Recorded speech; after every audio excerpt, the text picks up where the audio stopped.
chọn sẽ đi để hiện nay riêng dòng lê thì na thìm pino ya dòng lê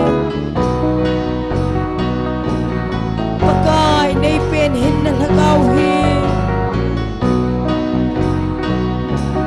na lungsit na chu pa banga pa de oh hunglengin pakai kangaye Calvary na lungsit na chu on bangin sa inkatumuva namgen theleng wai pa banga pa de gen theizala o van le luku chon sit gen thek muna honge nagamle chika gen theina pa anga pa nam tuisina pa oh hunglengin pakai kangaye Calvary na lungsin na chu amen pon bangin sa in katsumuba namgen thaileng vai pa pangapa de chon se ni na hinai sing zong le thina thimpino ya zong le pakai nei pen hin na lagaw hi nalung se na chu pa pangapa de oh hunglengin pakai kangaye Calvary nalung se na chu pon bangin sa in katsumuba namgen thaileng vai pa banga pa de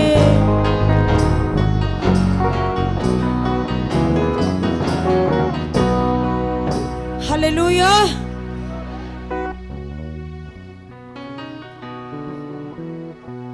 pi hot su ilip hi beve microphone green pa hin lao ai tai ging mo ke ha lei lel pon lo pi chu ke mente mi pi ho ding khom tau hite Christmas ni khwai sa ta bang bangun pathen wa choila sa khom mu hite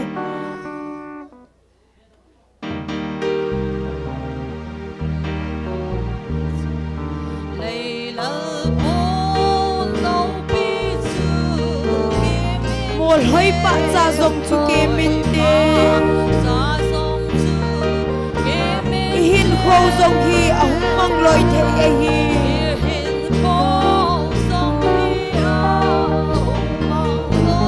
hi zong le pakai jesu ke ya amen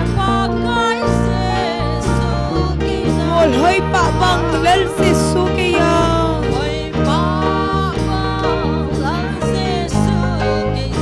dinga pa tun sot gam noma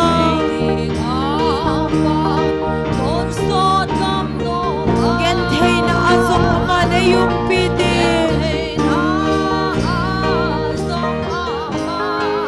mol hoi pa bang lel se sugiya tu hin tapin peng peng zing zong le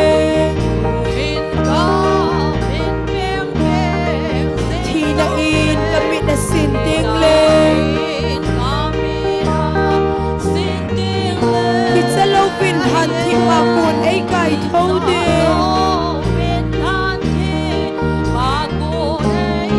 kamin hi zo se the hulin de mol hoi pa bang lel se subiya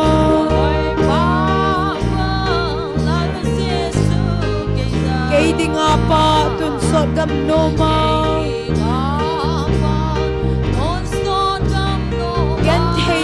azong aman ay umpitin Mol hoy pa banglal si Sukaya Ay lungsi na gamnom ematsun Amatsu dun sa valpahin Yan thay thu sinh dòng lệnh hi nối lấy xe này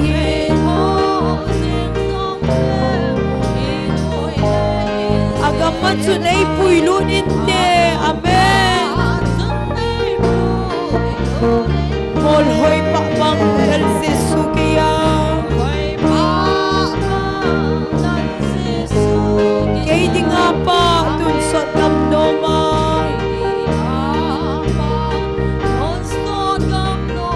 Gantay na azong ama na yung pide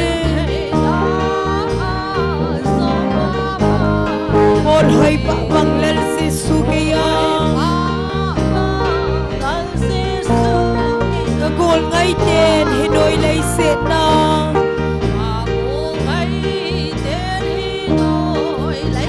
Ay dalhavin kalong ahele Ising songle kalong ngay bangin kauna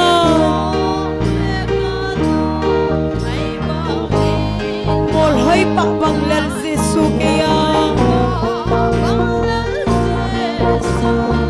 Mol hoy pa bang lal si Sukaya Kay di nga pa dun sa damnoma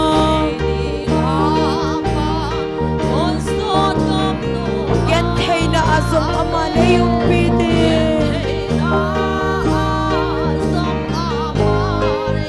Mol hoy pa bang lal si Sukaya Laylal po law pitu kiminte Mol hoy pa sa zong tsukiminte Ihin ko zong hi ahong mangloy thay ahin Hizong le pakay si Sukaya Mol hoy pa manglal si Sukaya Kay di nga pa dun sa damnoma Gantay na azong ama na yung pide Mol hoy pa banglal si Sukaya Duhin kamin peng peng sing zong le Hinain kami na sinting le Kitsalaw binhat hi makun ay kay thâu din Kapin hi dâu sit hi hulin din Mol hoy pa bang lal si Sukaya Kay di nga pa dun sa damnoma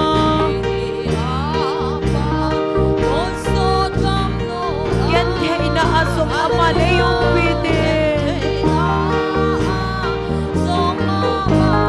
Mol hoy pa bang lal si Sukaya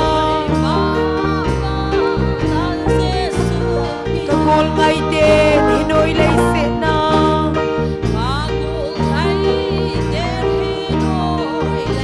Ay dalhavin kalong ahele Ising songle kalong ngay bagin kauna Mol hoy pa bang lal si Sukaya Mol hoy pa bang lal si Sukaya Kay di nga pa dun sa damnoma Gantay na azong ama na yung pide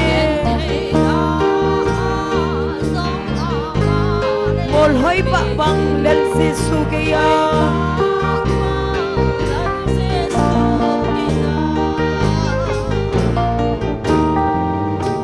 Hallelujah.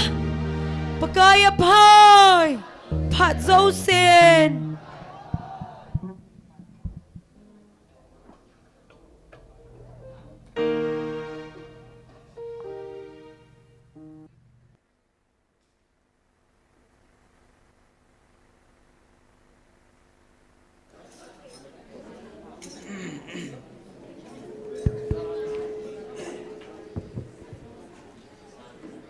Bible chang mu khat hin simdo ma sapen ingate 1 Korin bung ko chang som ni lagu hitia chul heya kahi abidoi kitchen nei lowal heya kahi poi ong hom lai chuma kahi poi kati hi kachup zia kathua kanun sahi achuti lo le midang ho thu kahi le nung le azole keima ta izam tin la lawinum khange Atu thing is in lava pathin bon sawa den pathebu pitaw han pathinin damna phat pha phan hoi piu win tuni NIKHO zagele somi la ko chanjong tanglo hila hagaw mai tio ti ko theidinga tunia jong aphat amun ta ti ho ei musa zalwin ama sapen pa pathin thangwa nei piu win he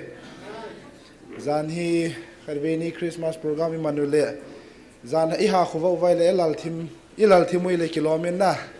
izong le pathin ei ma puyuvin ki pa ten thanom ten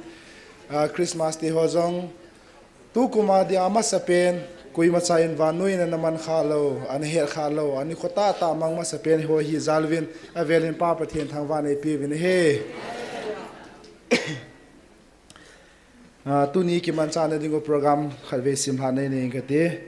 tunia tauna ailam kai pi ding hi pastor thangne hung hin tin pathin wa cheila ai sa pi ding hi nul hing boy golhang lena nunga chingno am ho chenga ko na hi pathin wa cheila ne ngai hla diu hi chu tunia ki man chana ding hi in tin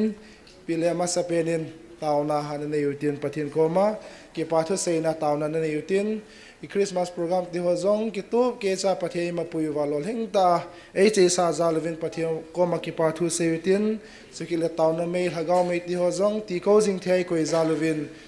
pathen ko ma ki pathu seina an nei kinuitin sukile tuni hi anui langa counseling yong chil ha hi in hi cha hi oza pu hi in a ki thupi ho hi in ama hozong pathin akam le le olo o ti ho man cha piwa a sei do sa do ho zo siu hi pathin lo pin ading jinga bol theina ding ovin pathin koma taw komitin chukele azaw ho zo si jong hagaw lungthim kot ki hong puma panala uwa hagaw wa hal na ne ya ki pata hagaw wa thilung mon na ne ya ki le theina ding wa pin tha theina ding ovin ana taw komitin chukele la counseling azaw ho bo hilo inam sum vai mi tamta hagaw wa ping tha nai lo hagaw hu hing na kichi nei nai lo ta san kichi lo mi tam taom na lain chozo si jong a kichi theina dinguvin ana taw komuite ki cho cheng si ding chun tauna na ne yutin taw che ne hi evangelist thien mangin in nei piwin le phan te tu ni bon chawin ana taw taw te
thiêng tia sarfim te honwa chai chim lo hat chung nung pathi nakidan ji ko hem sei thei ding apakai tu ni changia nei ngai lut na ho o ka chon sin nau thi san bangin san dup je ju jong le nangin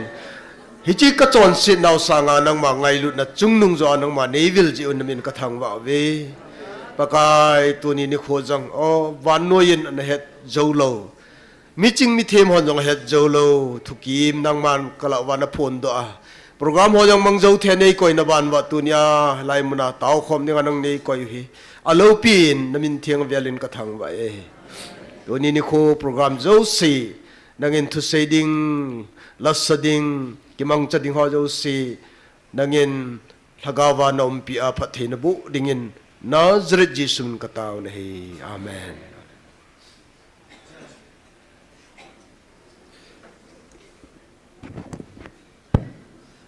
tun phat aban na char kinuitin pathian wa chuila ai sa pi ding uven ama sapena nu lingboy ama hinkigot pi ventin ama hin sa zo zo le golhang le na ama hin sa zom ding tun ama ni phat ke hin pi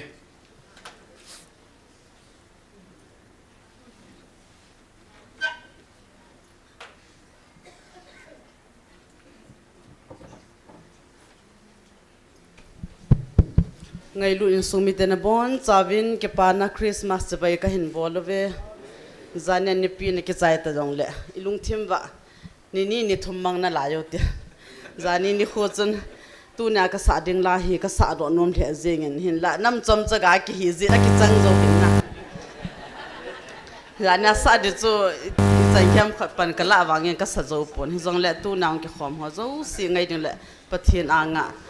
o nang Bethlehem iti ka ngai hitam ti la kho hin sai nya nu te ho ading thai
din phat thei bo pi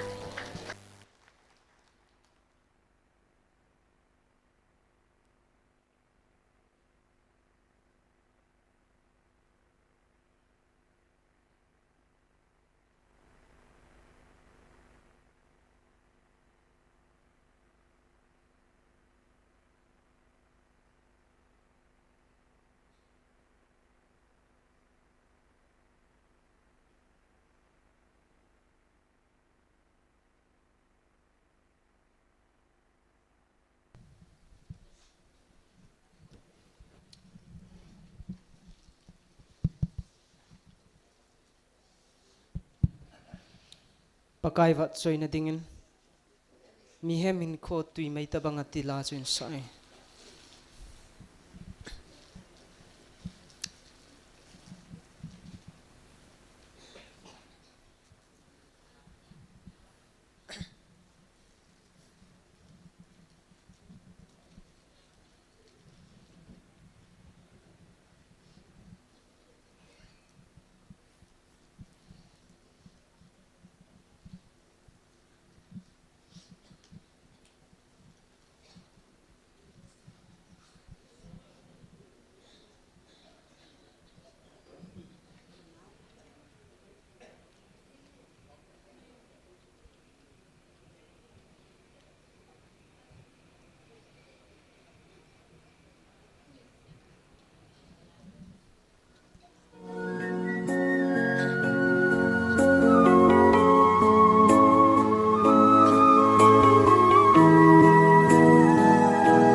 tabang ilung gila na kel ka em tun pata in pathenin na lay se din ko hi latale ai muốn na chân dem SONGPI na LHINNA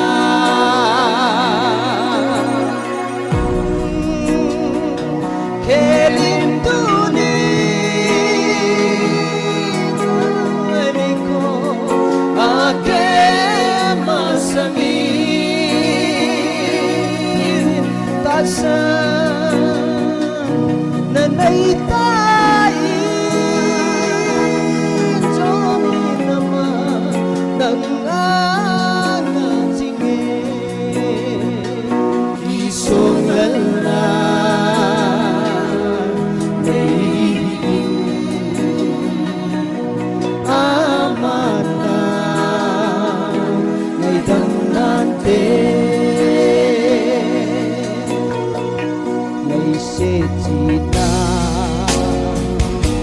Hosana sangin Krista kilan soin pandam nona lekipana pakai jinna denante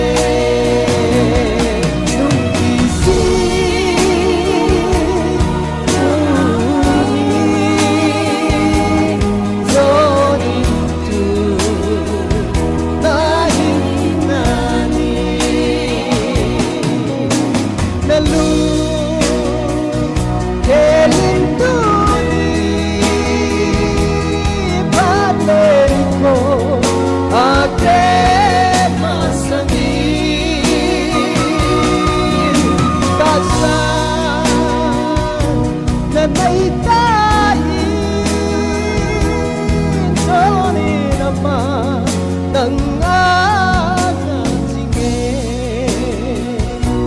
subscribe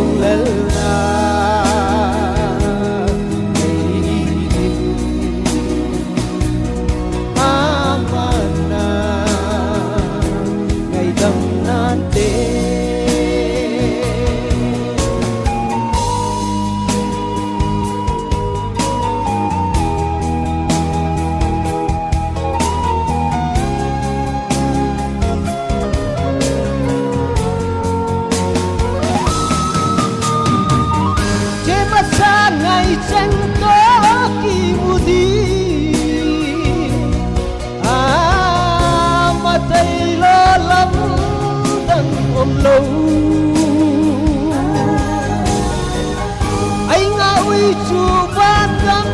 nó mà chú van mi tên để tô lên không thính nhìn kỳ sông lal na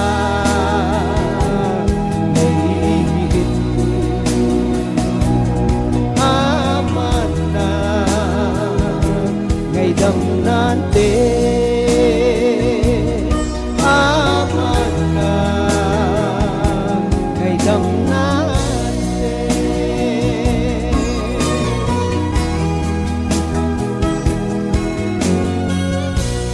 Sakit pa em.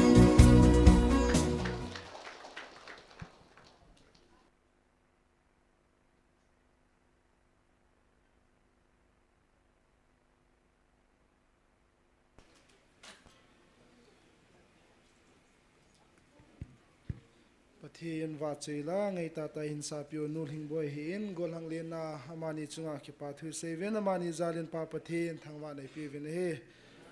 tun phat aban an chal ki nei tin tunia tauna elam ke pi de pastor thangneo aman phan ni klain tin aman phan hin la sungai nuwa ching no jong hin coding jong ke hin he se tuin tunia tauna elam ke pi de pastor thangneo pathian phat thei bo chang puma phat loading en ma phan na pi tauti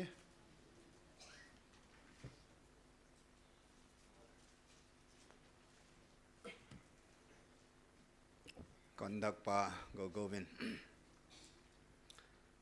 zan hini khu lo hing ta iman sai naw ki pa tu sei na tauna pathin hinga tauna item dang da jong phung ta lovin he si item chin chal hata ven tu ni ni kho he ki pa tu sei na ma mong ana mangote hallelujah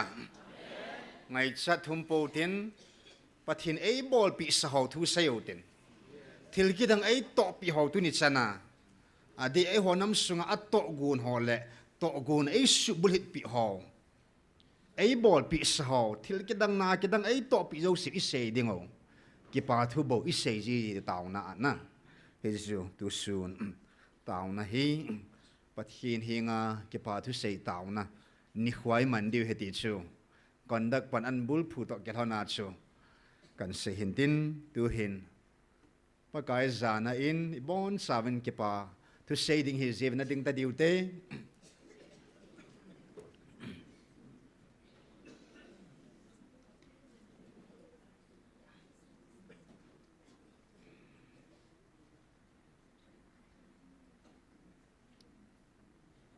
Nikholopi ta pakain thaga va Israel atsa te ding bova thugu asay do van mi tel van til hoto Nikholopi mang masapen hallelujah lol hing ta anikhu anidan iman sayo kipana mong mongin pathinin ta sa Israel ho anal hangin nikhu ho zong hinam dang te to atson akhanu akiba lo na dingin pakain ku tam ta anape nahi chol nga nikhu zong anape nahi he chol to Israel 10 ni sagi ni sabat ho good Passover ho na kalsu kut ti ho kut dang tam ta pakain an na pein nam dang to aba lo naw ni khu age naw kadam pangin nahi pa khanga pa hinata san Judaism isu piu ziu so in sabat ni in at sol nga dan tawin abana hong be nom ta povin abana chun sa pakhanga Krista ta san ho zo se chun Krista mi ay mo dainin gisim thuvin ning kuma pathin hagaw thuponin kumasa say saitan no hon nagidei hanu ni khu heti hin na pathin ay pi ni khu hilovin e hon ikidei hanu igisim thu ni khu chu hin chapa Jesu Messiah hitia ta san ho chun December 25 igisim thu hizong le hi chini khu chun ana chol ngawin amma sa pendingin pathin nam ho le Krista mi ho hitalovin hagaw thing ta san hon hagaw thing i mongin hagaw thupu ni pathina kun mo hita san ho in amma sa pendingin December 5 van mi ti hoda van ti lo yamang khwam ban ta hallelujah ani khwa zong hagaw thing ta san lo van nui pumpia ki het khana ding ni khoi ta ne Christian on December 25 aman ding o na Israel te Jews te hon kal su kut aman ding o pathin sa te thagau thing thupun ta san hon December 5 aman ding hallelujah pa khanga ho in ku da chol nga ventin chapa khanga ho in December 25 ho a chen chol nga kido ventin thagau thinga chol nga hon December 5 ai chol nga di hallelujah Echum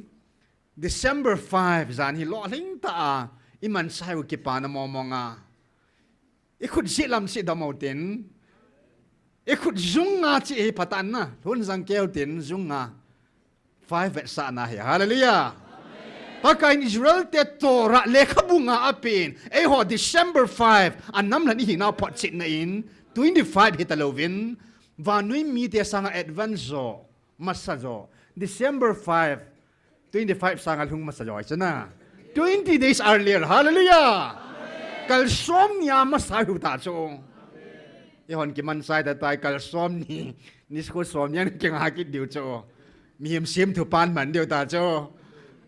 Ata pa December 5 pathin APV, hallelujah!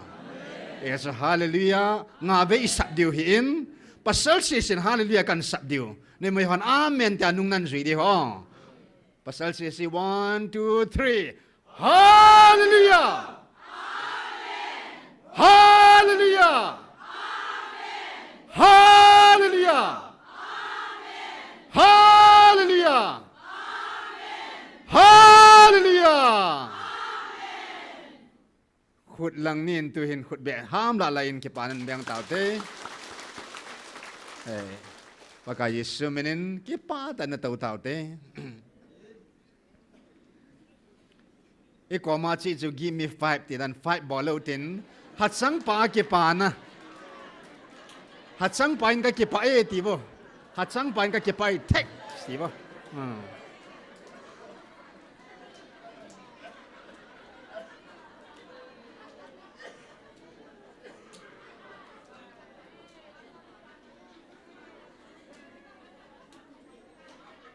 Ayo le iko mi ko ma chi Mini kan nan pe nge na sei nom no na ke pa na tu ke holim ta di wo zania sa mai ke holim mo chu phat kan pe nom ta ta jo ta bia phat kan pe nom ta ta cho mini ni phat kan pe ke holim wo ke pa tu na sei nom no mo na ko ma che el nom nam el ta di wo ko he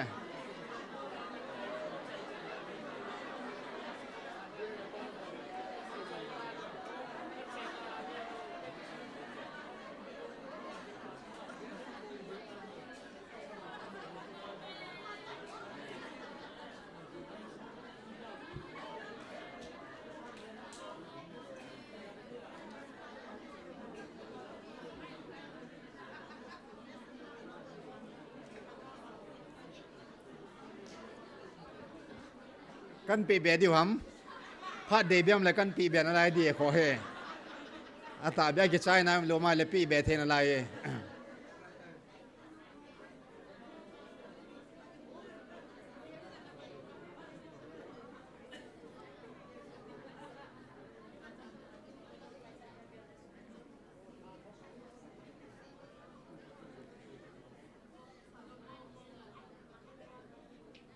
ไอ้ใส่ใจตาบัมตลอดนะเฮงตุเห็นปะทินทัวอันนั้นลุตาวตินกิปาทุเสนะไอ้หมดไอ้มาเดย์ใส่กิดด้วยไอ้ปูอินปะทินไอ้โตปีหองนะอินใส่เดียวเฮ้หอยตันงายเอาตินมาสปินดิ่งปะทินทุกันซิมโนมมุนนี้กันซิมได้เห็นตุนยาได้ไงมุนขันซิมมาสาวติน Revelation ทุพูนบุงสอมนี่ละนี้จางสอมละกุบ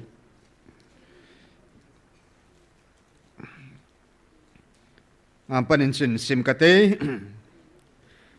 เกยเยซูนหูบุงหูอาดิงะฮิตเชงทูฮีนังหูเฮตตุสะดิงะ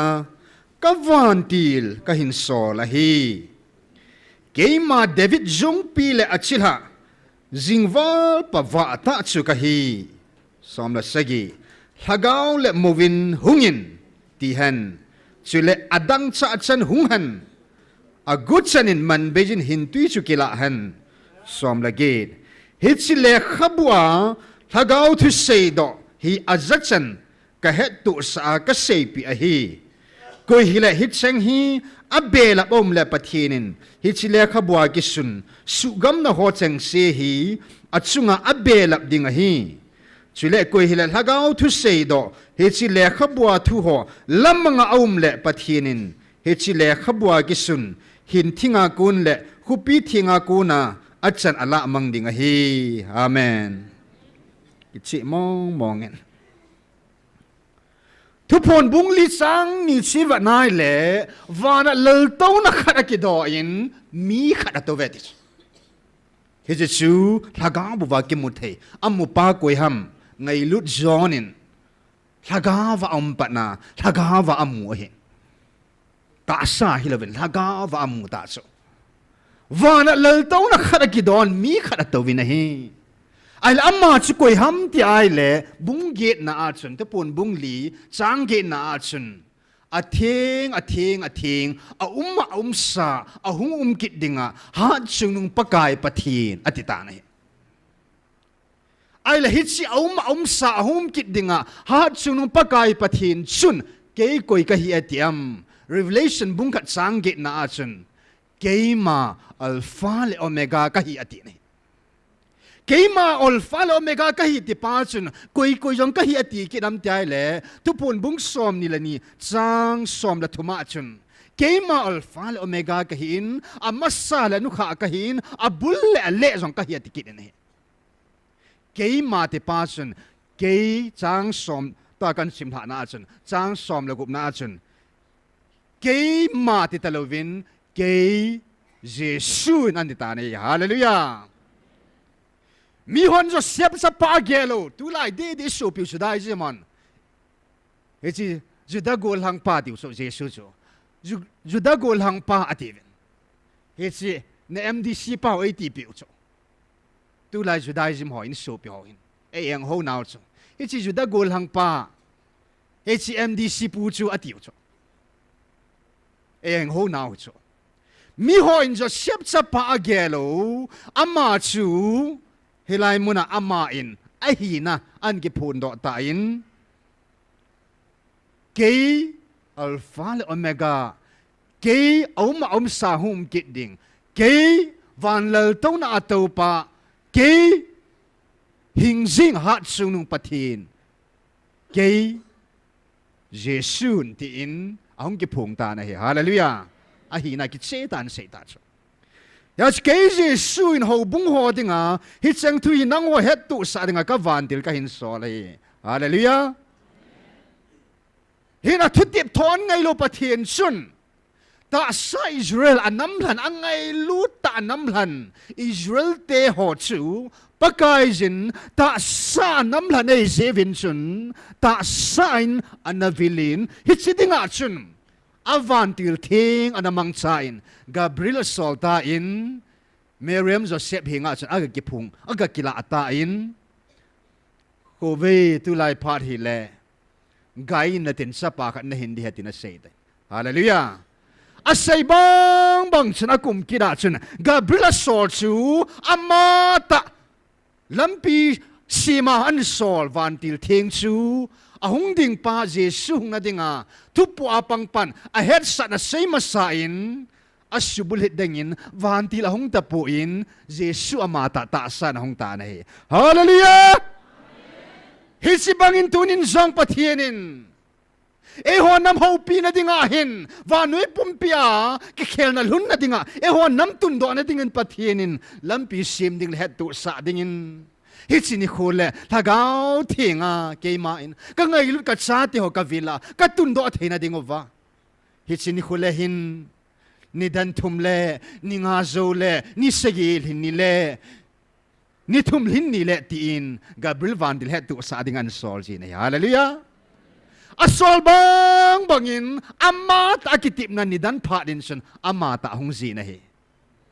ta san wang hong po ipisi na may hota sami hipovin e hota sa Israel hipove hallelujah thagawa Israel thagawa sa te hi seven pathin ta san hong po in Thagawin ahong yan ay hallelujah. Da sami te Israel te ta sa vilahin. Thagawa Israel te ho at sa te ho wangsu. Ta sa na hong puin. Ta sa tuyang asay nom puin. Van tuku thagaw tukil ho. Van lo pinayaw saan pulazin. Van tukil zaw saan pulazin. Van lo pinaho zaw sa isay pising oven. Lay si tu asay nom po na he. Ta sa tu asay nom po na he. Thagawa lo pinho le. Van min lo pidan le van go. Laluhu ho. Tilisa kay van tuku ho su. Ta sa Israel te agisay pitay da po de hallelujah. Thagawa Israel te isevensun. Thagaw tutsu. Thagawa kun her kanay zetsun. Pagkain. Ta sa Israel te hopin. Thagaw tuin. Thagawin. Thagaw Israel te hopi tave hallelujah. Avantil Gabriel avantil ting. Ho asolpi at sate hagawa namlan hitave hallelujah. Keima David zungpi la sila hallelujah. Pati namlan ta sa Israel tela leng David umbangin hagawa Israel tela hagawa nammi te sunga vai hom ding hagawa leng sang ding hagaw mangho ngai lu ding pati ni anam at sate ngai lut banga ngay luding in pathinin hagawin. Ta sa David atun bangin hagawa Israel te hola pakain David bangin pupia sa itun piwe. Hallelujah! Nang natunay pun kin katunay pun pathin atun. David alung timamu bangatsu pupia sang alung timabat na pakain David banga lenga itun piwe. Hallelujah! Hesun kay man tilgong to lavin masaka bol ngay poy kagu na kato si hetin asay bang bangin dunia hitabanga samdila patinoy zati na ding va patinin kieno presidena pupias anatunay hallelujah. Nam sipayhon patin also adaw da low na dingo na samdila azanom sa nangainom san pata zati na dinga himla thal dom ho se pathin alung ko don hon masana ya hallelujah pathin til gon mama iso etsun tunya eko hi is ding pause sun eko hin mo pa man eko wo hin thagaw ama in eko wo hallelujah hungin atin hilay mo na eko khom tawin hilay mo na hin agutsan akigong hol akigong lo hong po na hallelujah. Akigong san agutsan angay san agilkil san adang san hungovin kayman hintuition man bayin tisan lon malala hilay mo nahi email matevin ninisunga sa himlung timputein tisan swa lon kang sading hilay mo na itisan lon nadingahin tisan along point kipana milya longin hallelujah. Tuisi leng piti so sabangin hilay mo na nang lakayong itisanaw lon na dinggam supatin tisan kelin kipana milya lon sa tanay hallelujah. Akhel to ni pakay sinabanin May 13, 2023 May tarik som na tumkum sang nila som nila tum Saturday hisinikwa panaso tunitsan kaya patin hagawin kang low hila 2023 23 times pathin hagawin available kahit kilaw la na exact jong himay te hilo may te jong le alhang pia exact mo mongin ning kumin som ni lakat ve pathin hagaw ting available tu kumin tu chung chu asom lakat ve na hitan agoma som nga lali hallelujah kang lo hilay mo na tisan lon malala Vana konin pakain hintui kang lo helin luina long ta na hallelujah. Hintui hong pudin hisi hintui sa don khajaw si atasan no hilay mo nahin hagawen hagaw tui si don khom ta hallelujah. Na donin hijitsu inam sungoba aluilung hintui samhung putsu nang na dona hiwa ko na long di inam sungo hi ansup di nga hallelujah. Hisi hintui chu hilay mo na hung lung do tui chu nanga lung lu na nanga kunay ta za di ta jo hallelujah. Hisi lekha bo hagaw tu say do thu phone revelation hi pakain koi koma pi ham zon koma asol cha pa zon koma pi hin le khabwa ki ji Bible ki si ho hi koi koma pi ham til heve thim gao ho koma pakain leng ho koma anapi le khabwa tunia jong pathin keiman ka henai van noi api athuing banga tunia ho ku kit sa te ku ki zo cha te pathinin athuing le khabui petawe hallelujah ta sa Israel te bon tora api aile ei hon ma dinga thu zo si tora zaulo hichi le khabwa zaulo Jesu ipinya pinga ipini dana ping hamti hicha zaulo chu pathinin ale khabu athuing di ta le khabu adingin pakai keiman ka hena kuki zu cha tel hagau Israel te ep be hallelujah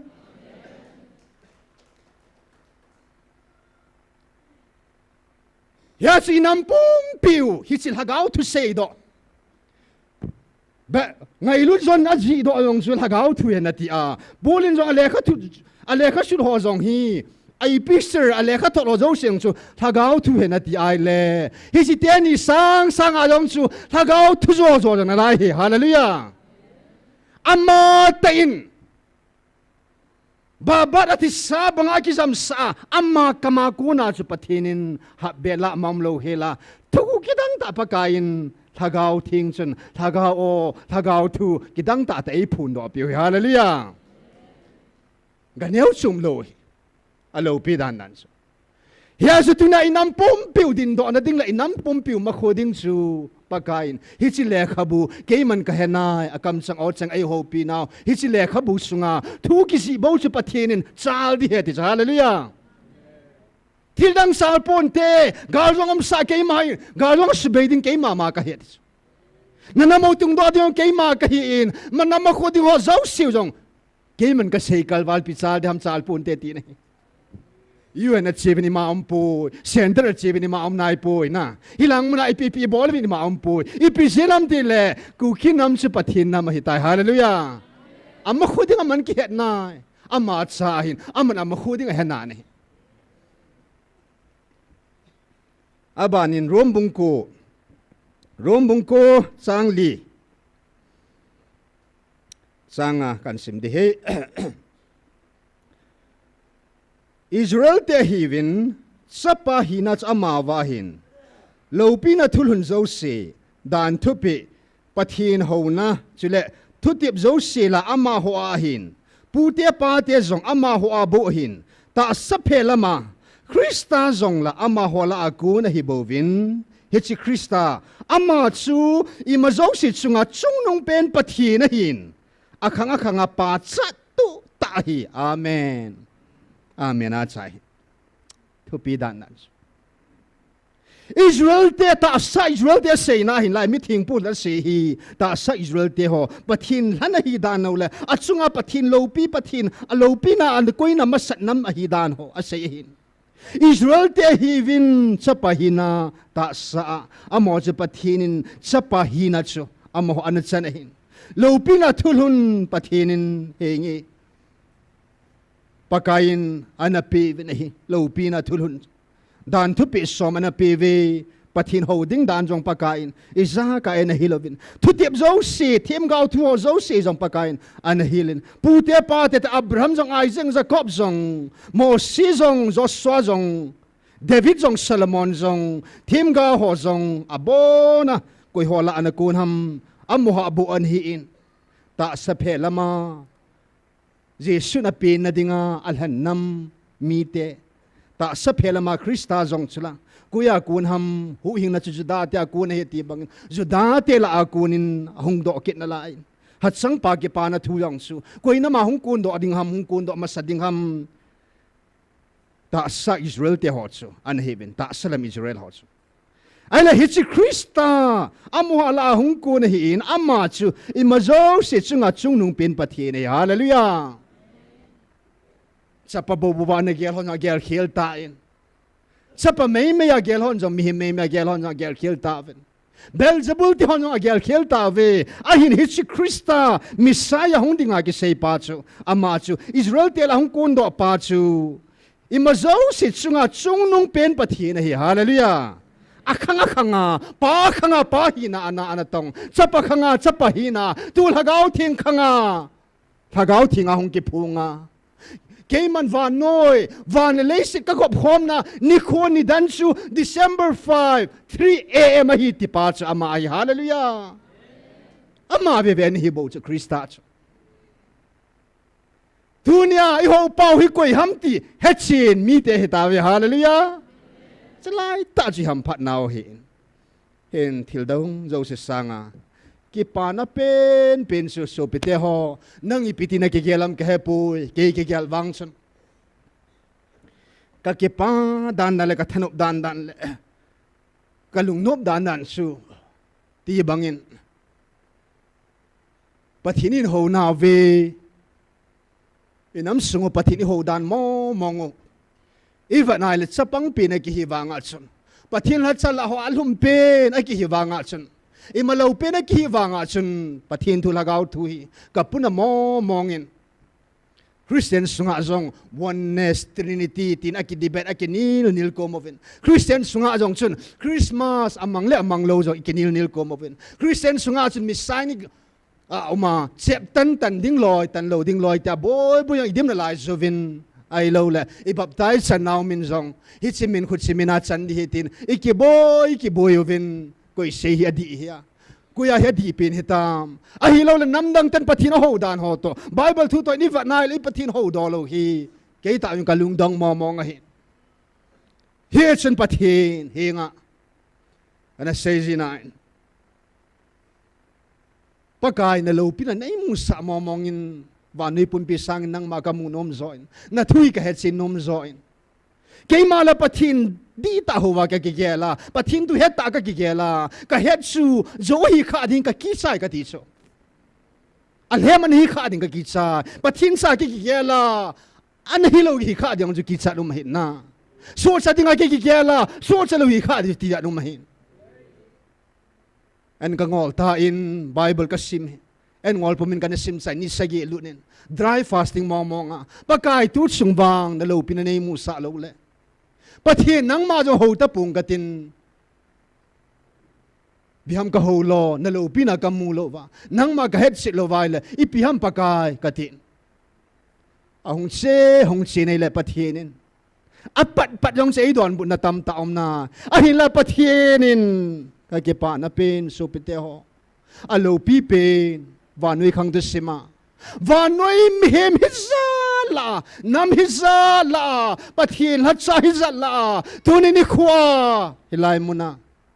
Naho pa pathin. Vanilay sim pa pathin. Kay kahiti hilay mo na hong kipunga. O kaza kalwala kipa na ding umpo na. Pathin di ta bebe pa kahuka kalwala kipa na ding umpo na. Tunbang pathin ko hol mo tapo niya. Hallelujah. Pathin di ta kinita. Ama momong hiti o kisata. Ngay lutu ay hilta na. Alunglay na zaw sa ASAP ta. Lunggim na di tapo na. Kipaum dan sutu niya. At tupipin kahin kuwa. Chisanga kakipana di koyong pong katis. Pathin o kazakal vala kipana di umpon hilay siya. Hallelujah. Misudam tina tilpi na dang na ijib lakal na izong zilat sa hoy tata na ya ilaw insyan yung sa hina hichochun pathin o sang kipana di ay po ni. Noy lang pi ay bovin ni. Ina mo kuno nga gamti mo mudi we imay po ni. Sisanga to piso tuwa hinglay nga hinaleka ba namin kisilo na. Van tugu si na hinglay sa nga na sepia o na zakal va kipa di umpo ni. At tepi bay hel pathirin ngailu na zala o ay za sa chungnung penta sa tulso nga. Hitsikal vala tilpa hol beyong sun akilu sine ta su kan hiveta.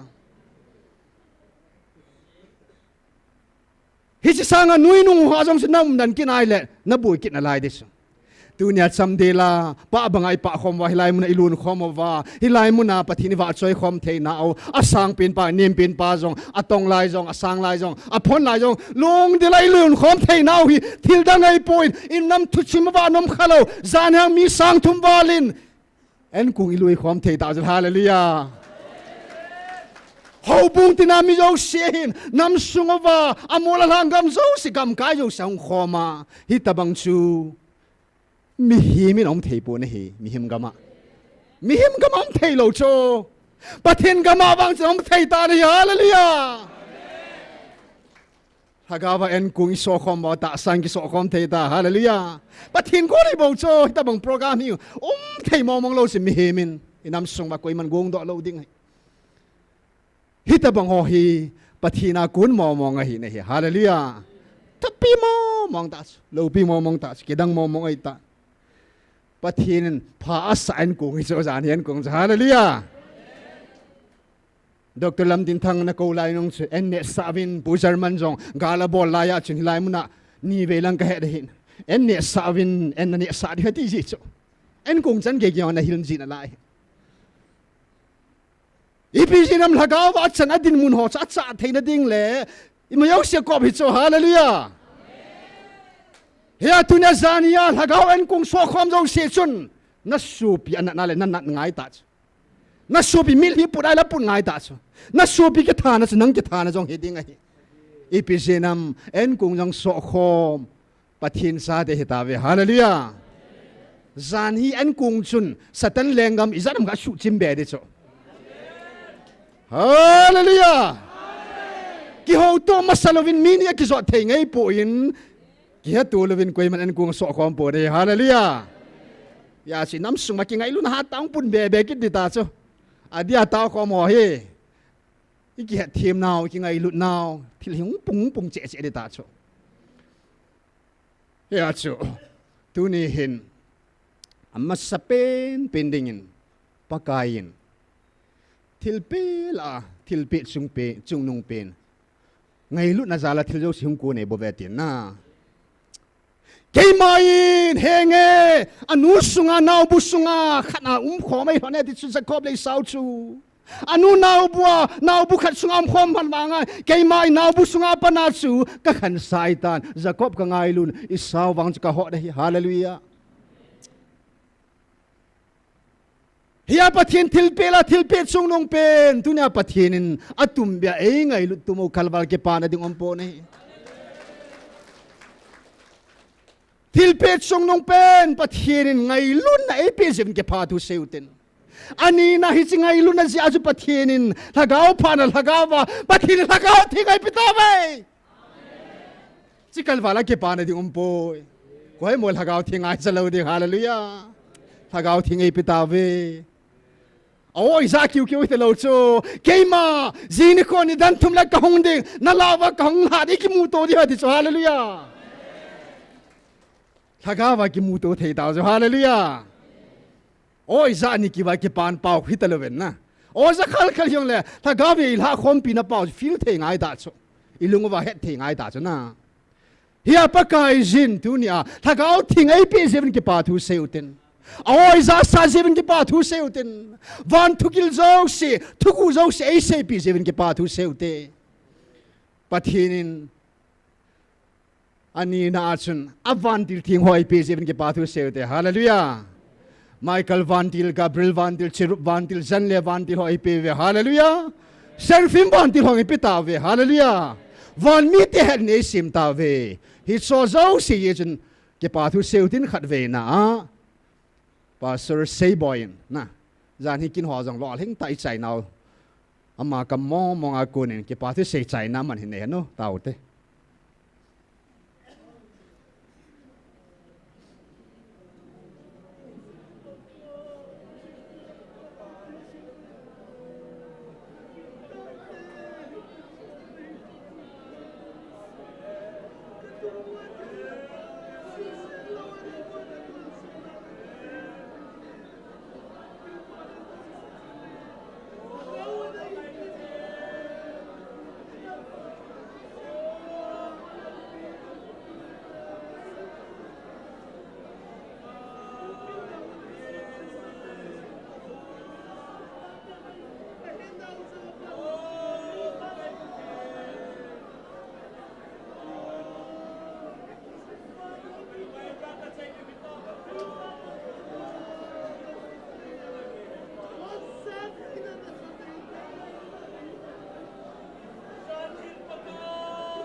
ka ki pawi pakai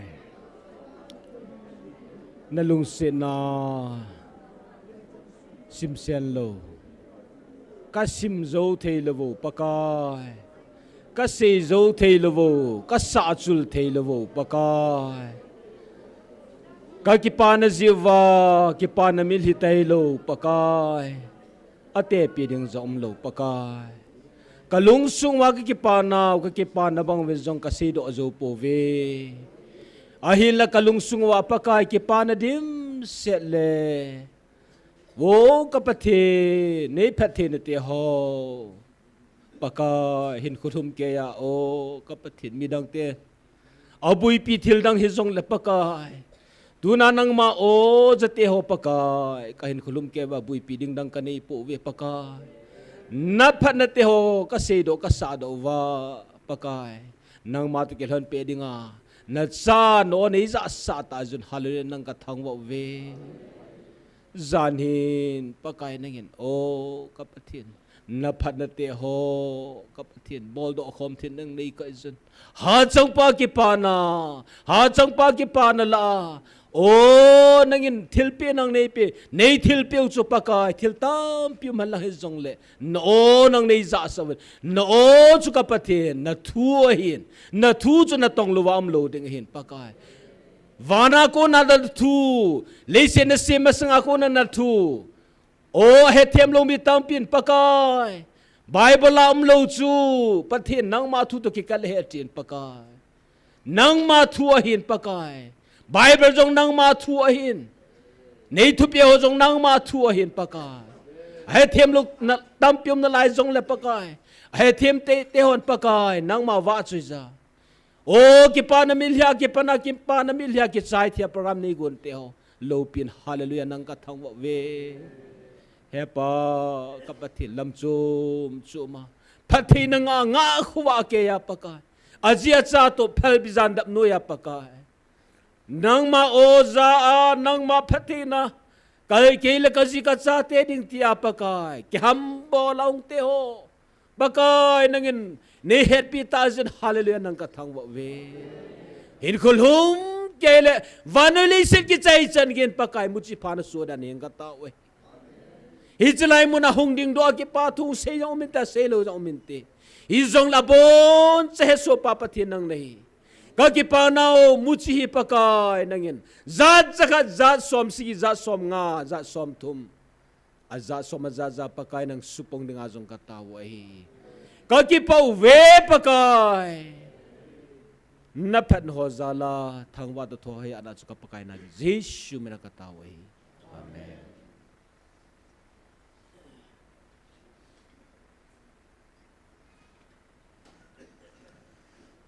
Zan hin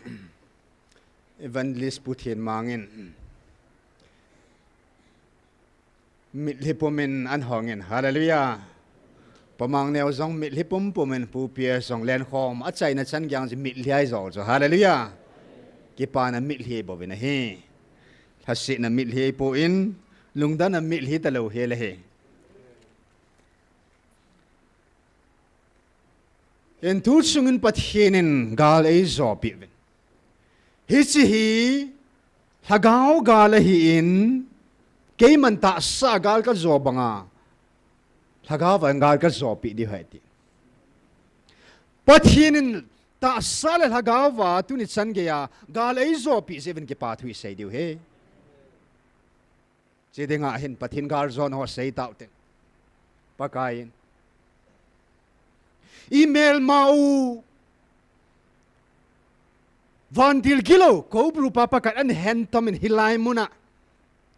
April 16 in agal bolding to ada sa in atugu e ho nam sung agal bol gut song sei do sa ta de hallelujah hen tomen ipijenam vantil kilo hila vantil thing ho zo si sim pa le achunga thunei pa ma hi cho akhutia ile hagawa chu Manipur leng pa kobru ikyang to chut phaba nei tai le hagawa chu Manipur hi pathin sa te gam hi tan hi hallelujah a leng pa ki tha ki manai le chun ama leng gam se ya ta hallelujah pakain ama sanga gam som le gam sagi leng abana chun siva chu April 26 an sol tain hilai muna amani hisileng neo zo pa ling zo pa ki thua e ho nam su mangding ti a gam pumpia vai hom pa le gam sunga vai hom pan a ho lon pathin te ni chu ani ve na dingin gam som le gam sagi leng pa chu an hen tomin al hat sa te ni an chung an ki sar hilai mun an ki surrender sa tain pakai hat sa te ni chu happy happy atitan hallelujah aki cha danan chal hagaw mi hal honai le na khula do na sabe se ka tho zo pu eti nei gam som le gam sagi imasang wa bo khuma yai le zona chu pakain gam som le gam sagi yong chu hagaw ai ho leng chana di ta hallelujah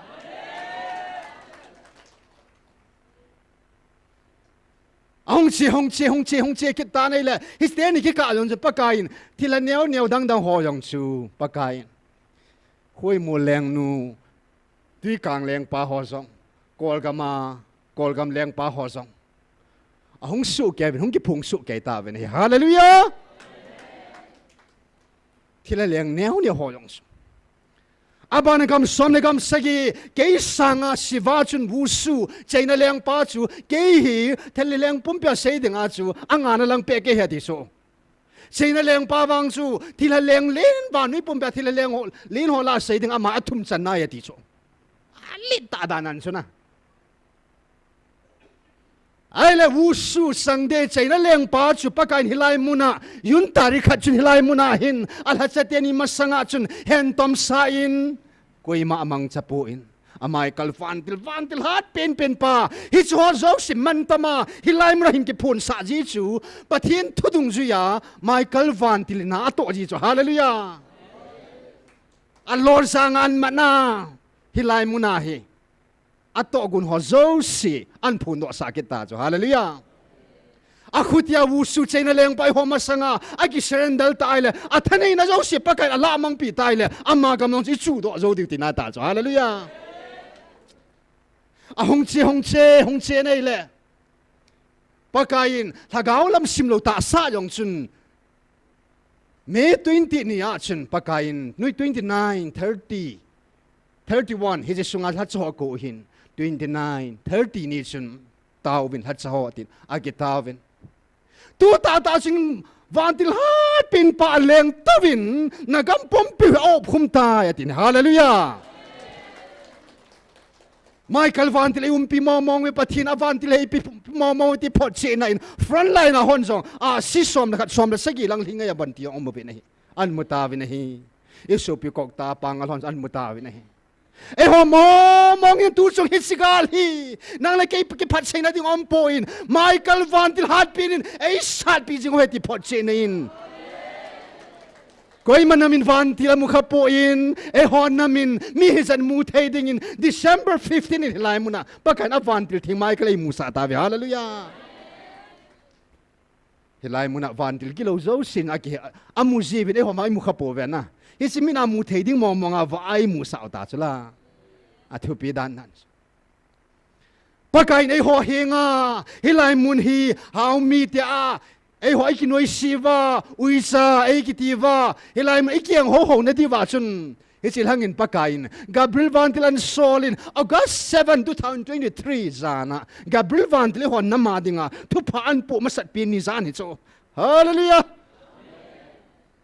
nang ho ding thu pha kan po tu ni hin lungmong in omovin isenam tile gal muna vantil hoi na beng pin na be hung ti cho hallelujah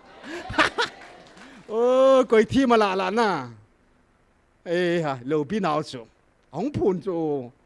ke pam nan hong ma sat bi ni sma August 7 2023 chu Gabriel vantil October 13 in hilai muna thu phun ngai juvenile le pakaizin vantil gil honi man lo thelo di ata san ho hilai muna samjang ka jong su kha lo na ding ova hilai muna ta san ngo zo se ke mai ka nam dei lan ei ta san ho sunga hin ke mai nami singo ben tu ta ta in ka vantil athum na pa hung kum hatai ti de hallelujah now then I don't think la even bit diu vin pakain chiru vantil chinya atum be a vantil athum na pa hung pakain ei piu ta jo hallelujah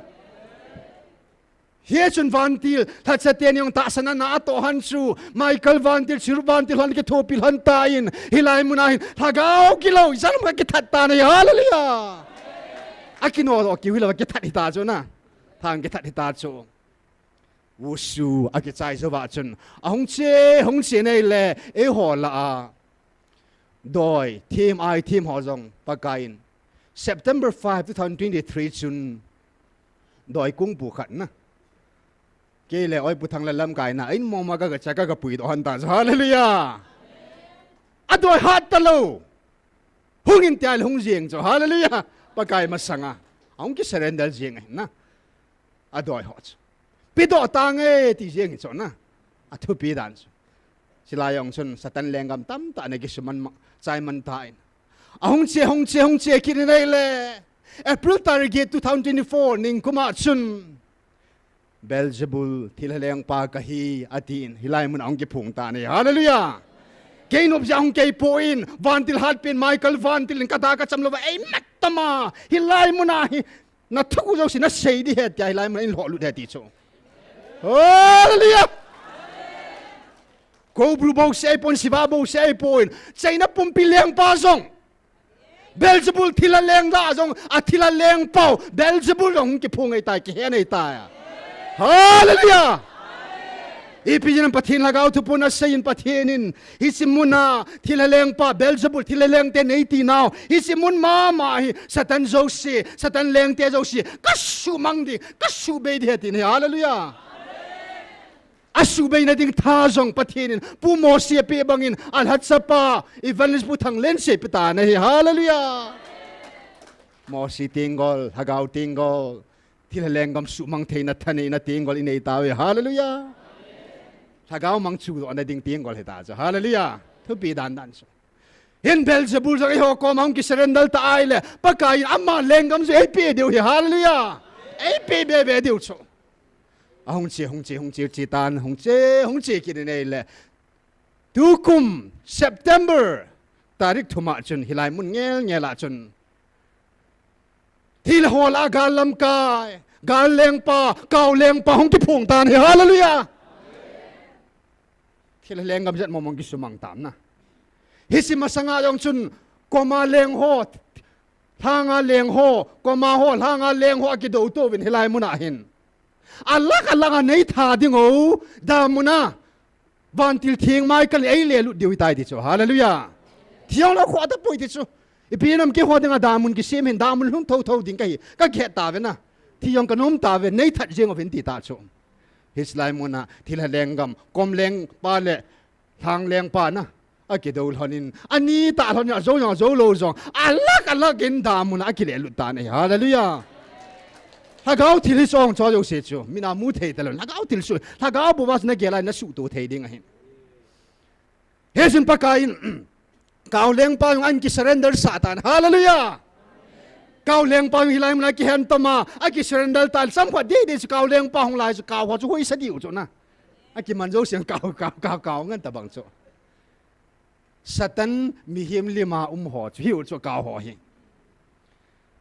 ai hisi kaw leng pa yung chu alengam chu pakain asubeitan hi hallelujah e ho thanei na nu ya koi ta chu na hesun pathina ban tong lai mun thuku lim pen khat koi man wang het lo ding a he kisim la chun somyan hinglo mei thei tai na hisi thuku lin ta thila leng lin ta kha jong hi na lai mun thil su kha jong mai hallelujah ki surrender la zo ta lo wa ma jong chi mangai ta na hi hallelujah thu pi dan nan so hi a satan lengam su mang lo zo siang pa kain ma ban ha ei zo pi ei su mang pi diu he hian pathian thila leng ho zo si thila neu hian lang thila len hian lang leng neu hian lang a bon cha hen tama e ho kyang tanu ya chut pha thaga ba gal zon ai pat ei pi ta ke pa thu seute hallelujah hallelujah hallelujah pakain vantil gilo ho ke do pi dinga vantil thing ho Michael vantil Gabriel vantil Cheru vantil ho ei man sa pi sivin ke pa thu seute he si ke pa thu sei taw na he evangelist puthin mang in zo pi hono tawte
Amen. Hallelujah. Amen.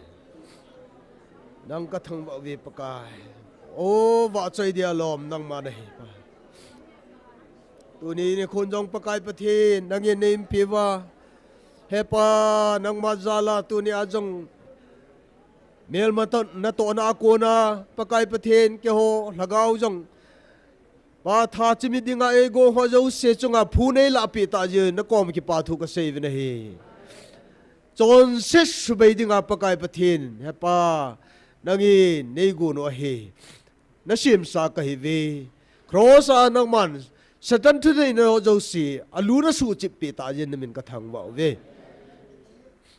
Gal zo na nga ku na me bu ve pa. Nanga cham na amin melman pakai pathin chon sit thu nei na nei jin. Kalawa galom jingin. Cho jo si hi pakai pathin nei su be pe ta je na kom ki pa thu ka se ve. Pa pathin nangin lagau thengin nang man tha na nei pi be vin tia. Nazareth Jesus na ka ta we. Amen.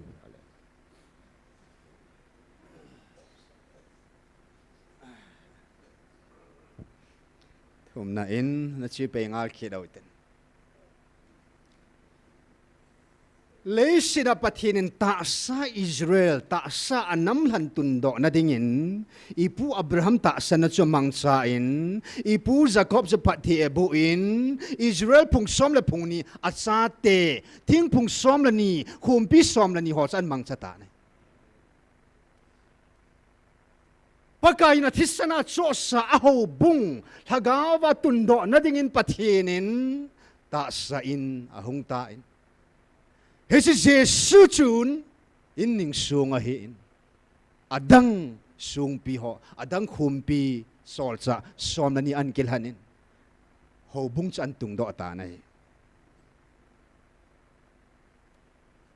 pakain vana mun thingam banga leya mun thingum hallelujah a thinga thing tin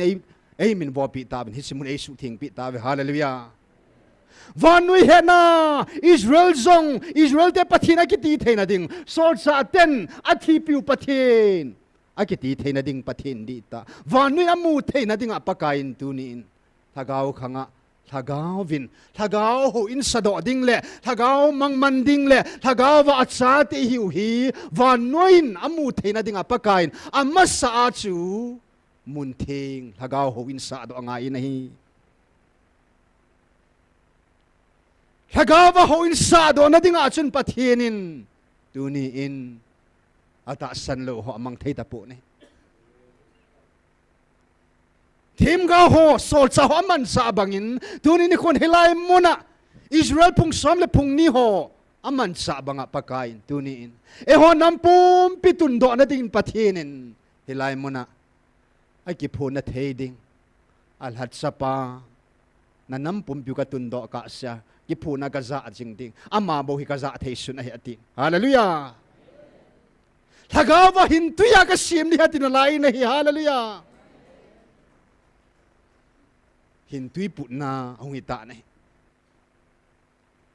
pathinin ki phuna thei amiza thei ei pe jun ki pa thu sei diu amuna ngai chatan hitsimuna hi pathin ngai lu na tong ji pathin ei je chen pakain ngai lu na tong sa thagau mang naman sa vantil gil ho ne ke bot pi sa vantil gil ho noi mo ma kun ngai lo hallelujah garanan zojing savam hozong sakei hozong anathana sial hozong ananomang jing al hachanu chu pathinin age phun ding munin an leng ta na hallelujah job to yong te ka ji in Eliza to yong te ka jin Pitel to yong te ka jin te ka pi hong ma ma ai le pathinin Israel te la ta sa nam han te la mo si mai le thagau Israel te la mo si ni be thum be theina lai cho hallelujah hen pathinin ipu mo si man sa bangin alhat sa pu thang len sian mang chata ne hallelujah mo si ting gol chang thei chu mo si din muna ding ta ne hallelujah aki thopi ding in aruna na pe bangin pakain upamang neo pu mo si khuda ko na tilpi chanwo mo puna ne kila masat pin upa pumang neo hallelujah cái thu pi dinga pathianin an lang ta ne thagawa hoin sado ding na lam kai ding mo nga anam mi te chunga ngai lu nei ta nei sai zin pathianin thing noi lam kai a hi zin al handa pu nei hallelujah alung thim pu ai zin pathianin David ata san bangin ta san na nein mi pa pu ps pathin ka mi pa thagawa Israel tela adinga hi leng ma sapi nei ta nei hallelujah thagawa mangai lu mo in hama ai là pathin lam som hita bang chun Israel tiao mel ma kuna ki hu do hing theina ding ovin thu tan vai hom khang ho khanga Gideon ho na pi banga chun pakain Samson ho na pi bangin chun pathinin ta sa zong email ma ei that ding ei man ding ho ko na ei hu do ding ovin pathinin pu German pu len kho ho ina pi vin hallelujah ata sanau cha man sai chu aman sada nan suknua zong mei chang thumin a khading nilha a alhat cha pu len khonga chu tu nia hi na khading mei chang thum ke man ka ven pi ne ti chu hallelujah thu pi dan nan ata san ho gal hang san ho ke mai ta san ho asam jang jang pur sa po nge ti in su tua ning thuma ka mo hin mun khat bo ning lin na bo ke va da hin anger thuma aka mo pathinin pu German athiding sa mei sang som ni li ti tai na ya da ti ta mo som ni la gup na wo agari mei sang som ni la gup leng chun khat sang na khapo na hallelujah pathin lo pin hoi ke dang mo mong nei pathin athau nu ami za ho na inam pi tun do na dinga pathin khum pi a za ho ta hallelujah missing zong achi na dung lia za ngai jin pathienin tunin lekha buji do ding le igu chang bong ho gal sunga hin lang tu chan hi zong le inam pi divin pathienin hul anamang sain hul chapa bejalal kitina apa sanga ching join lai te bejalal ti pa ko thagau dim set ti sa kai art theme ta het ichi bangin pathienin pu Dr. Hagin ama sanga chapa hung ching join lai de hallelujah Daniel bangin ko thing sa na mangin na agi subu po na inam sung wa talap ho chan ge kom kwa chan ge chon sit he tia pom he ta so hallelujah thin tho dan ting tho ta campaign yong bol liu chon na i ho lo chin ke yong le campaign lo ma ke bol lo lo chon na he chan ga pan ala pa kain thagau phat thi hom za dingin phat the na an hom za dingin hilai muna song alhat sapa reverend thong khulun hallelujah amma jong khut thing dam dingin pathinin hilai muna nampi phathe hom za ma sapenin andam tan khon tabang an siemin lan lang hi chika khut da om chu lan lang na nampum piu achan thene de hom za tan tin taw na nan hom za tan hi hallelujah phathe hom za alhat sapa hi hilai mun le nampia denga ong lai mun khat aching ho jong achi dung ja ho pi ding in pathinin mun khana pang ding in Reverend Dr. Jesse Boy pathinin mun khan an ngan setan he hallelujah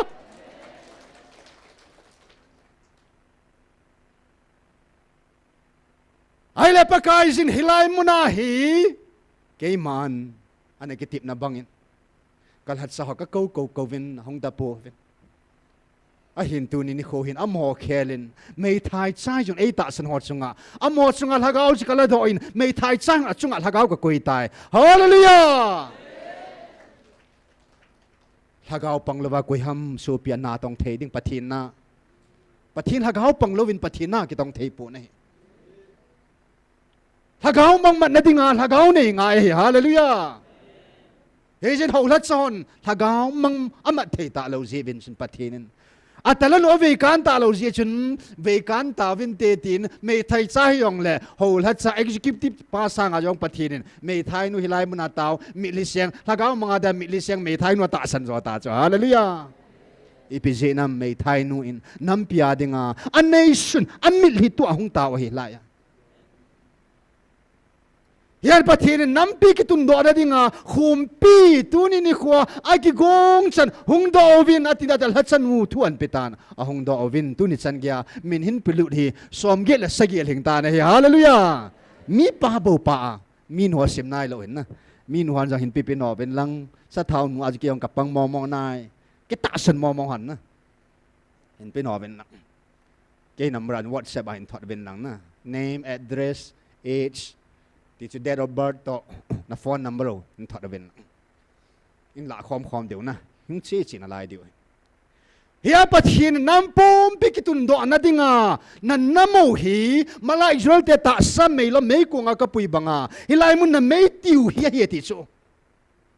ฮิสิลายไม่ติวหัวโซเสียปัจเจียนน้ำตุนโดอันนั้นดิงาหุ่มเปียอิสระสุเกี่ยวตายฮาเลลูยาหมอปูน่ะเนี้ยจุ่มเลนจุ่มในปูเป็นไงไอ้มาปันมุนจ้าจูปันมุนเลนในเจตาเป็นไงเฮียนปะเทียนน้ำปมปิตุนดอนนะดิงาปะเทียนสัตตันหอนนาอัตโตดิ่งละมีหิมันจังซีนปะเทียนไอ้หอน้ำตงตุนดอนนะดิ่งสัตตันอาซาดิ่งละพัลปูอินอามามอมองนักกิจาดิ่งเฮสิลฮากาวไม่ตีติวเลยไอ้ฮาลเทียงกำตาวินอิลุงโอเทียงกำตาอินอิตาสนาวังเทียงกำตาอินฮาเลลูยาอิลฮากาววังเทียงกำตาอินดุนยาวังปะทีนเขาอินทิ้งสดิ่งจูมิทิ้งอะหิงไอจูฮาเลลูยาปะทีนเขาอินขุมดิ่งจูอะขุมทิ้งอะหิงไอจูอะขุมยังเด็ดนังไงเฮ้ยฉันปะทีนน้ำปมปิตุนดอกนั่นดิ่งอ่ะขุมปียนะขุมอาซาฮอซูเสดิ่งอันนั้นตาวตินอุปปุมังเนวินตาวโซนะที่ในปิวฮันโนแล้วลำกายหัวซองก่อนดักบอลหัวซองบอลอุ้ยซองบอลอาจจะกันเสียเราเห็น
hallelujah, hallelujah. Kakipa ve pakai tu ni chan gya.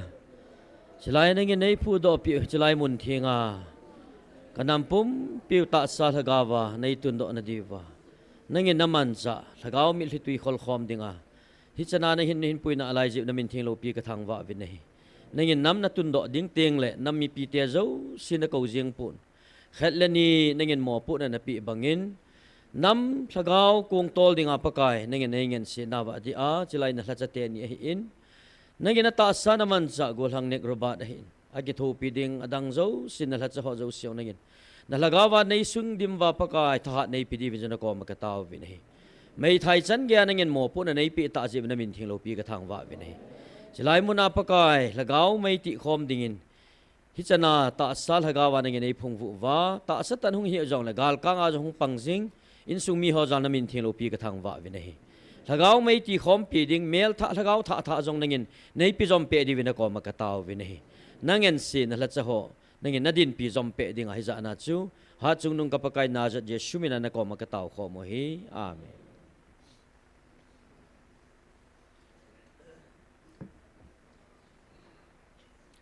Sai na lu đầu tiên tao zo na nó khá pin ding hi mi mala sangwala ikipa na ho zo siu pathin hinga kipa thu nang ma chungan thu phun kipa da pat tu ni chan ga pathin nang ma mi mal chunga pakai phat na ho zo si simen lang kipa thu sein eju itao zo na diu hung hin tin pathin in Israel te ho chu het khana ding khada chen tun bang Abraham sa ahi phot sit na khada chen Ismail nong che batanin Abraham nong che batanin Isaac nong che batani ta sa chep tan ta sa mel chi na khada even na a khutia ile hagawa Israel ho ai ho chi mel chi na diu pi de tam amon ta sa ki tan le I hon hagawa ki tanongai hagaw Israel kahi lo phot chi na chu chep tan lagawa ping tha lo hung ke khan ding lagawa chep I ke tano ngai ne ke je lagawa I chep tano I lung sungo na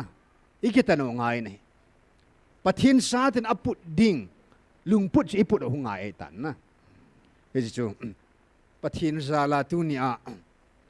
vanui mi te dang sanga ilam dan na ding le I melam na dingo mel chi the na di hin ho hung hiding hi pakain tu pon nu nga sein ka sei la nu ne nu ja ke sin pakain nam dang za dang chi dang sanga zong vanui he la ka tun diu van mi te na he da oi tai gol hang chi masang thu ku khat nung sei wang wei la thagaw Israel pathin nam hlan pathin sa di ta nahi lo ke phot chit na chung hin na le kha ba na min hung ki si de hallelujah esa phot chit na ki chi pen hung I ding pathinin ipu mo Abraham jong su mel chi na hin na le kha ba min na ji lu na acha den gam te lu chana Seita ben thugil lo pi ta pakain amiza ding pa golhang pa ki phun na ding I ho zo sia ki phung thei pun mi khat za nga hin hi chi za ding pa ju pathinin vandil gilo siwa jong sa limit bangam ti amu sain na lagaven lagaw min amu sai chu vandil thing chi rup ni api yong chu amu sai hin na le kha ba min a ki ji lu jong a ki mu ta chu hallelujah lo pi mo mong chu patan ka mu ti e sa ve ti chu tuni san gya inam sungova adem hian lo hiang le hin na le khawa kamin hoi ta ki ji lut kam mong nai te tuilut ngama le hung ta alo pi dan je pathin ami za ding pa chu hoi ta ki phun na ding a za ta ding ji a chuna achunga lo pi na koi ding ta ya chu hin na le khawa mina ji lut ma sa ya hallelujah ke dang ta in tu chung ama chunga mangsa alo pi na e mu sa ta bang vin koi ma chunga ampu ne ke dang mong Hen pakai namdang silang namdang sanga chi na jong ka peding het na jong ka peding bol thei na jong ka peding a hi chi na amen het na amen bol thei na jong amen mel hoi na jong anti pha na chu dan thu bing ha so ka ba nai mel hoi na lai ta chan pha adang si cho amen chi na zong het na zong bol the na zong tha ha na zong amen amen amen amen mel hoi na zong mel lam da na zong các bạn này là nu tè địa điện na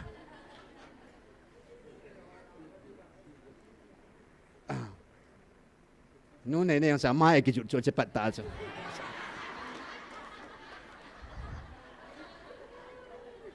chứ bắt ta doctor hay các bạn này là cái đúng sáng này là cái sáng ban cây ta hay mày tira này chỗ mà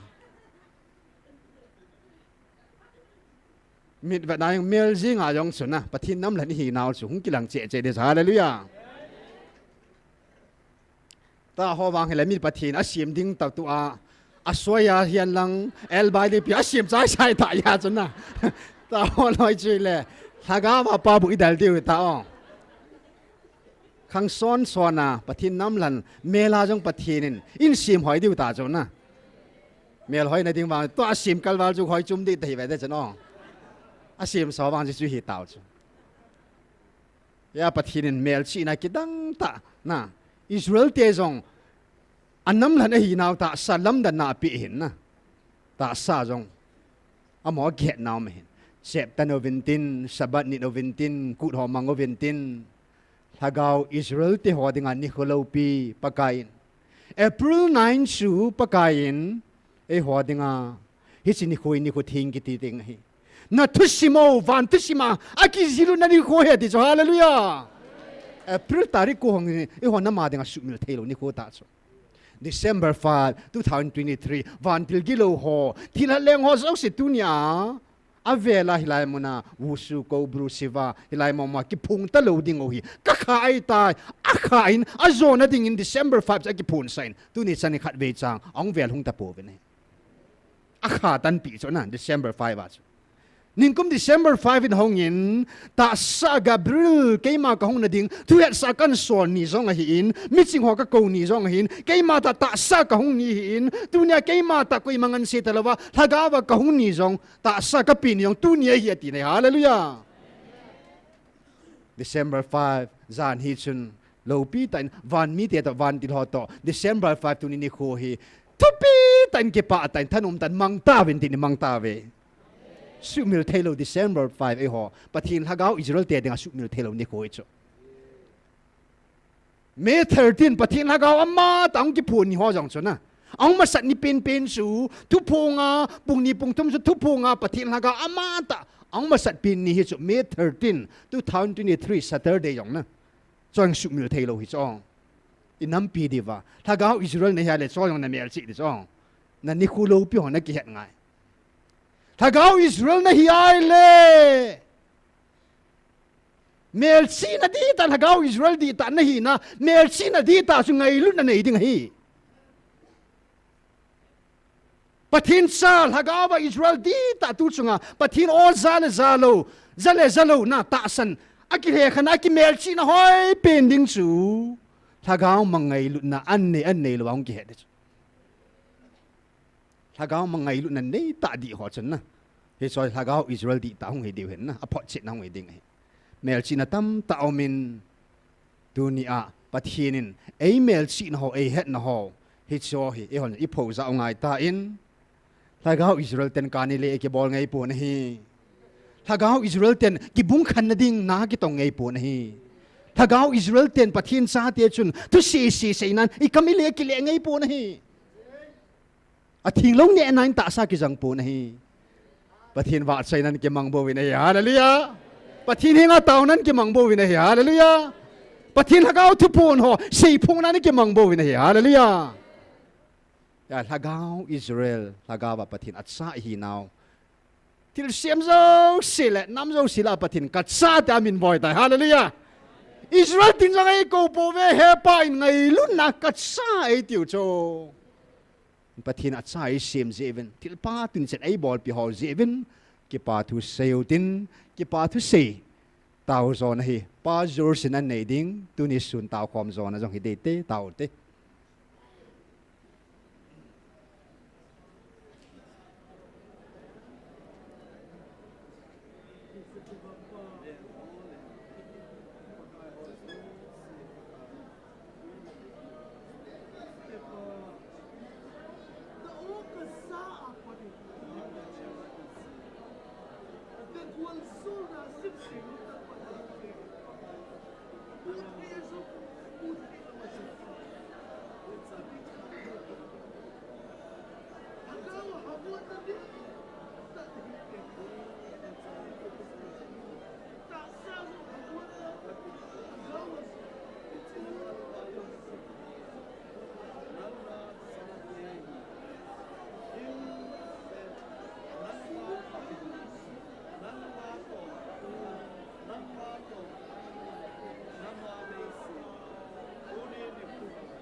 ลุงเสตมังปาในเกียงบละนวมทุกหิงตุนฮีนาตาเตนังอินฮิตันจังในหิงมาปุยนาตุงะนังอินฮิตันจังนังมุปินาเตอตุปินอโลปินนักวนวมทุกหิงตุนฮีมังปากับปัสเซียนโอนังปะเทียนดิตะกหิงนินna o ka zava parin pa tu ni tan chiangin ta salam hillan hagaw lama zong lambit na te ka nei ta zen nuam tu ka hingten hi pa mi himin zong ang pia the ilo o tu ni huna hamuan na hagaw kipa na hagaw lungmuan na hagaw ka nei ta zen zong na ko nuam tu ka hingten hi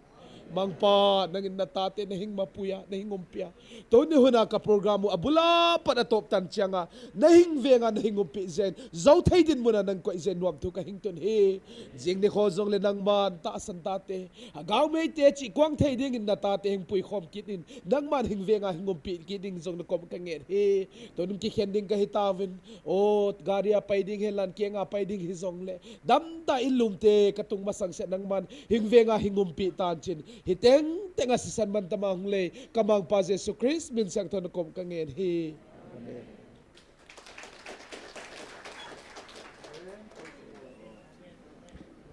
ingai ta che na ingai ta che mi khat khat ki koi lum peu tin ki khan ote ka he ta cho ki ta ma min su ka he ngia ta cho ka de ikana tu pun dia ka hi aki chai tan min dis pi ho choi lang hong ki la me ne